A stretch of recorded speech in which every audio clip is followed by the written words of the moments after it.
Olá, pessoal! Sejam muito bem-vindos. Hoje a gente vai mergulhar a fundo nessas anotações aqui sobre direito processual do trabalho, para tentar desvendar um pouco os mecanismos da justiça trabalhista aqui no Brasil. Olha, quem nunca ouviu falar, né, ou até mesmo passou por algum tipo de desacordo no ambiente de trabalho. Mas o que acontece quando essa história vai parar na justiça?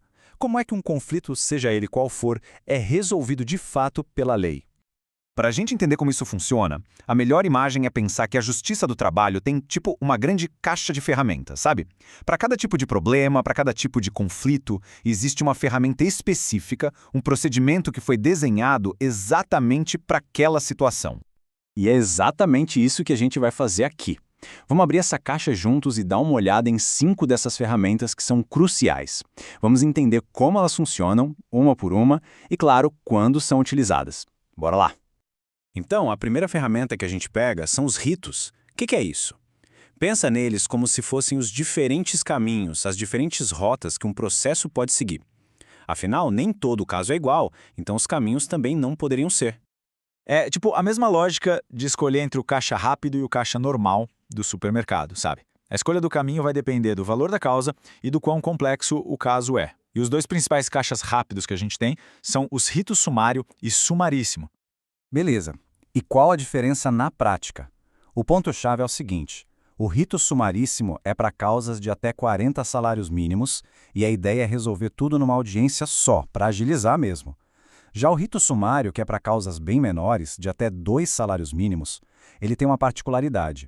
Em geral, da sentença não cabe recurso. A única exceção é se a discussão envolver alguma coisa da Constituição. Ok, vamos para a segunda ferramenta da nossa caixa. Essa aqui é bem específica, é o chamado inquérito para a apuração de falta grave. É um procedimento bem especial usado para um tipo muito particular de demissão. Aí vem a pergunta, né? O empregador pode simplesmente chegar e demitir por justa causa qualquer funcionário que cometa uma falta grave? E a resposta na lata é não. Para alguns, é preciso antes pedir uma autorização da justiça. Tá, mas quem são essas pessoas? Então são os funcionários que têm estabilidade no emprego. A lei protege figuras como dirigentes sindicais, diretores de cooperativas e aqueles casos mais raros de empregados com estabilidade decenal. Para demitir essa turma, não basta a vontade do patrão, não. É preciso provar a falta grave num processo judicial. E olha só, as anotações originais mostram isso aqui bem mastigadinho, listando exatamente quem precisa passar por esse pente fino do inquérito antes de uma possível demissão por justa causa. E como é que funciona esse processo na prática? É assim, ó. Primeiro, o empregado é suspenso das funções. A partir daí, o cronômetro começa a contar para o empregador, que tem exatos 30 dias para entrar com a ação na justiça, que é o tal do inquérito. E ó, esses 30 dias, isso aqui é sério. É o que o pessoal do direito chama de prazo decadencial. Traduzindo do juridiquês, se o empregador comer mosca e perder esse prazo, já era. Ele perde o direito de demitir o funcionário por aquela justa causa. É tudo ou nada mesmo. Bom, até agora a gente estava falando de problemas de uma pessoa só, né? A nossa terceira ferramenta muda completamente a escala do jogo. Agora a gente vai para o coletivo. Estamos falando do famoso dissídio coletivo. Dissídio coletivo basicamente é o nome que se dá para o processo que resolve aquelas tretas gigantes, que não são de uma pessoa, mas de uma categoria profissional inteira. Tipo, todos os metalúrgicos ou todos os bancários contra o sindicato dos patrões. E olha que interessante, não é tudo a mesma coisa. Existe o dissídio jurídico, que serve para interpretar uma norma que já existe e está dando confusão. Tem o econômico, que é o mais famoso, aquele que busca criar novas condições de trabalho, tipo um aumento salarial para todo mundo. E tem também o de extensão, que pega uma decisão que já foi dada para um grupo e estende para outros que estão na mesma situação.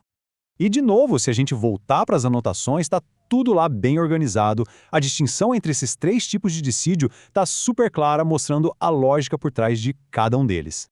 Beleza, vamos para a quarta ferramenta. E essa aqui, olha, é mais sobre paz do que sobre guerra. É a homologação de acordo extrajudicial. Aqui a coisa inverte. Não tem briga para o juiz resolver. Pelo contrário, o empregado e o empregador já sentaram, conversaram e chegaram a um acordo. O que eles fazem? Vão juntos até a justiça só para pedir que o juiz dê um carimbo oficial nesse acordo, sabe? Para ele virar lei entre as partes. Ah, e um detalhe crucial que as anotações destacam. Cada um tem que ter seu próprio advogado. Isso é para garantir que ninguém saia em desvantagem. E chegamos na nossa quinta e última ferramenta. Pensa comigo. O processo acabou, saiu a decisão, mas uma das partes ficou tipo, não concordo com isso. E aí, o que acontece? É aqui que entram em cena os recursos. Então, no processo do trabalho, a regra geral é uma coisa chamada princípio da irrecorribilidade das decisões interlocutórias. Uau, que nome, né? Mas a ideia é simples. Se o juiz toma uma decisão pequena no meio do processo, não dá para parar tudo e recorrer na hora. É para evitar que o processo fique travando a cada passo. Ah, então quer dizer que essas decisões nunca podem ser questionadas? Podem sim, e é aí que entra a exceção, o princípio da unirrecorribilidade. Ele diz o seguinte, olha, anota aí tudo o que você não gostou durante o processo e lá no final, quando sair a sentença definitiva, você apresenta tudo de uma vez só, num único recurso. Então, só para a gente fechar o raciocínio, a gente abriu a caixa de ferramentas da Justiça do Trabalho e deu uma olhada em 5 instrumentos essenciais. Os ritos, que são os caminhos do processo, o inquérito, para aquelas demissões especiais, o dissídio, para as causas gigantes coletivas, a homologação, que é para selar a paz de um acordo, e os recursos, que garantem o direito de questionar a decisão final. Isso tudo nos leva a uma reflexão final, né? Pensa só, a existência de tantas ferramentas, tão específicas, tão detalhadas para lidar com conflitos de trabalho, isso diz muito. Se a gente precisa de tantas regras para mediar a relação entre quem emprega e quem é empregado, o que isso revela sobre o quão complexa e fundamental é essa relação na nossa sociedade? Fica aí a provocação para a gente pensar.